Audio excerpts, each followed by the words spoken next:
ce que tu n'es pas. Quand Dieu dit tu l'es, tu le deviens. À toi qui es destiné à la vie éternelle, à toi qui ne prends plus goût à la vie chrétienne, à toi à qui la notion de foi a baissé. Tu es plus grand que ce que tu vis aujourd'hui. Comme David s'est levé le matin berger, mais il s'est couché le soir avec une promesse du roi. C'était fini pour David, mais Dieu a augmenté le temps additionnel. On peut te ralentir, on peut t'affaiblir, mais la promesse de Dieu qui est en toi se charge de te réveiller, car la promesse de Dieu, elle ne ment pas. Le même Dieu qui promet, c'est aussi le même Dieu qui accomplit. La promesse de Dieu ne meurt pas, elle ne pourrit pas, elle n'est pas périmée, elle n'a point de date d'expiration, elle n'a pas d'âge, mais elle est un destinataire. C'est bel et bien toi. La promesse de Dieu est comme un message que ton esprit a capté. Et lorsque ton esprit a capté ce message, tu cours avec ça comme David dans la vallée. La promesse de Dieu te parle. Champion, championne, c'est Goliath qui a révélé David. Donc l'abondance de nos problèmes révèle que Dieu est avec nous.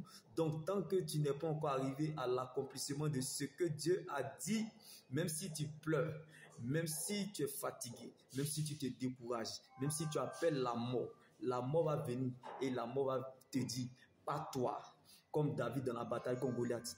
L'Éternel est devenu sévère. Tu es né pour accomplir un mandat divin. On ne meurt pas sans ça. Tu es né pour ça.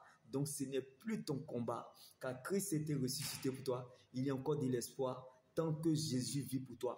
Comme la joie de David dans la bataille contre Goliath ne dépendait pas de ce qu'il regardait, la taille de Goliath, mais de ce qu'il voyait, la grandeur de son Dieu. Car Goliath était plus grand que David, mais la grandeur de David était Christ. Donc là où se trouve ta richesse, c'est là où se trouve ton cœur. Alors quelle que soit ta position, sois consolé depuis ta position dans le nom de Jésus-Christ. Car Dieu n'a pas changé de position. Car Jésus-Christ est le même hier, aujourd'hui, demain et demain éternellement. Donc la parole de Dieu est notre position. Car Dieu veille sur sa parole. Dieu ne veillera pas sur ta parole, mais sur sa parole. Car lorsqu'il t'attend la tête, il compte sur lui-même pour t'accompagner.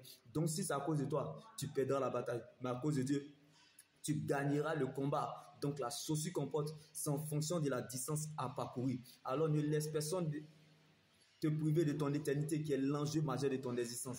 Reste focalisé sur le Seigneur Jésus-Christ seul, car la preuve, la valeur et la raison de ton existence, c'est ton salut en Jésus-Christ bien-aimé. La destinée est basée sur trois choses: la façon dont les gens nous connaissent et la façon dont nous-mêmes nous connaissons et la façon dont le ciel nous connaît. Ce que les gens disent est important, mais n'a pas de valeur. Les gens peuvent parler, mais il y a une seule parole dont la parole est éternelle qui accomplit tout ce qu'elle dit, qui est la parole de Dieu. Reste focalisé sur elle, elle te mettra à l'aise et te fera du bien. Car la destinée n'est pas la destination. Donc ta réalité n'est pas la finalité. Tu n'es pas en train d'écrire la dernière page de ta vie. C'est juste une période de ta vie et non la fin de ta vie. Là où la main des hommes s'arrête, c'est là où la main de Dieu est disponible pour toi. Alors ne mets pas foi de ce que l'on a déterminé pour ta vie, mais attache-toi plutôt à ce que tu crois, car la parole de Dieu est au-dessus de la parole des hommes. Alors que la joie du Seigneur soit ta force et ton partage et que Dieu prenne la forme de ce qui te manque. Shalom.